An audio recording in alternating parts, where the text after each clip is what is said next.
মৃত্যু এমন এক সত্য যা থেকে কেউ পালাতে পারবে না। কেউ যদি পাহাড়ের চূড়ায় উঠে লুকায় তবুও মৃত্যু তাকে খুঁজে নেবে। আল্লাহ বলেন প্রত্যেক প্রাণীকে মৃত্যুর স্বাদ গ্রহণ করতে হবে। সূরা আলে ইমরান আয়াত 185। আপনি জানেন জাহান্নাম কেমন? তা একটি ভয়ঙ্কর আগুন যা মানুষ ও পাথরকে জ্বালিয়ে দেবে। তার গর্জন শুনলে পাহাড়ও কেঁপে ওঠে। জাহান্নামের প্রহরীরা ফেরেশতা, যারা আল্লাহর নির্দেশে কাউকেই রেহাই দিবে না। হে বিশ্বাসহীন ব্যক্তিগণ, তোমরা ও নিজেদের পরিবারবর্গকে সেই আগুন থেকে রক্ষা করো যার জ্বালানি হবে মানুষ ও পাথর। সূরা তাহরিম আয়াত 6।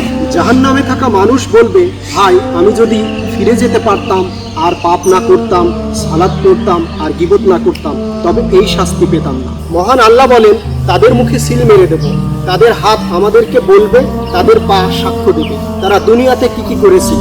সূরা ইয়াসিন আয়াত 65। মহান আল্লাহ বলেন, যে আমার বিধান অমান্য করবে তার জন্য রয়েছে সংকীর্ণ জীবন, আর সে কিয়ামতের দিন অন্ধ হয়ে উঠবে।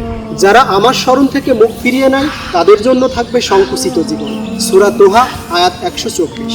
তবে যারা আল্লাহর পথে ফিরে আসে তাদের জন্য রয়েছে চিরস্থায়ী জান্নাত, যেখানে থাকবে শান্তি, প্রশান্তি আর অনন্ত সুখ।